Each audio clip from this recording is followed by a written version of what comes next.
Hello, welcome to ইয়ন বাঙালি। আজকে না আমি যে ব্লগটা শুরু করলাম তোমাদেরকে রান্নাঘর থেকেই শেয়ার করা শুরু করলাম।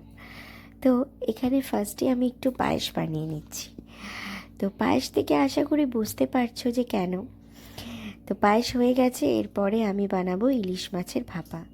জানো তো, আগে আমি ইলিশ মাছ কাঁচা খেতে একদম পারতাম না। মনে হতো গন্ধ লাগবে, খেতে পারতামও না, গন্ধও লাগতো। তারপর আমাকে সবাই বলতো যে, আমার শাশুড়ি মাও আমাকে বলতো যে কাঁচা মাছ খেয়ে দেখ, খুব স্বাদ। এখন আমি কাঁচা মাছ খেতেও শিখে গেছি, কাঁচা মাছ বানাতেও পারি। আগে বানাতাম হয়তো, কিন্তু খেতে পারতাম না।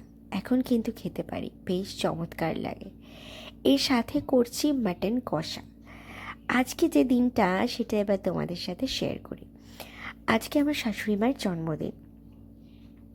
তো সকাল থেকে আমি তারই প্রিপারেশন করছি। আমার না খুব ভালো লাগে, মানে জন্মদিনে আমার যারা কাছের মানুষ আছে তাদের জন্য কিছু স্পেশাল করতে।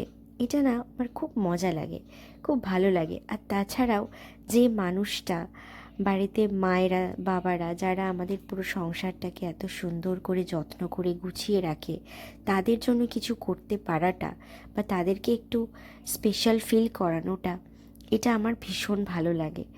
তো যাই হোক, আজকে সব রান্নাই আমি করেছি। 5 রকম ভাজা করেছি, লাল শাক ভাজা আছে, তার মধ্যে বেগুন ভাজা আছে, কুমড়ো ভাজা, ভিন্ডি ভাজা, আলু ভাজা, আর ইলিশ মাছ ভাপা, মাটন কষা আর পায়েস।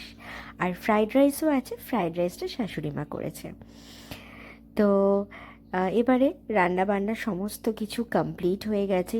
আর ভাপা ইলিশের গন্ধটা কিন্তু দুর্দান্ত বেরিয়েছে। তো আশা করছি খেতে খুব ভালো লাগবে। আর মাছটাও কিন্তু ভীষণ ভালো ছিল। তো এবার আমি গুছিয়ে গাছিয়ে যতটা পেরেছি আমার শাশুড়ি মাকে খেতে দিয়ে দিয়েছি দুপুরবেলায়। তো তারপর সন্ধেবেলা একটুখানি কেক কাটার আয়োজন করা হয়েছে। ও আসার সময় কেক নিয়ে এসেছিল, কেকটাও খুব সুন্দর ছিল, চকলেট ফ্লেভারে, আর দেখতেও ভীষণ সুন্দর। তো এখন কেক কাটার পর্ব। আমরা সবাই মিলে একটু আনন্দ করছি, একটু মজা করছি, এই আর কি। এইগুলো নিয়েই তো আমাদের জীবন কেটে যায়, তাই না? একটু আনন্দ, একটু সুন্দর মুহূর্ত। আর প্রত্যেকটা মানুষকে না তার এই বিশেষ দিনে তাকে স্পেশাল ফিল করানোটা খুব দরকার। আমি মনে করি আমার খুব ভালো লাগে কারোর জন্মদিন খুব সুন্দর করে সেলিব্রেট করতে, বিশেষ করে যারা আমার কাছের মানুষ। তো চলো, আজ এই পর্যন্ত।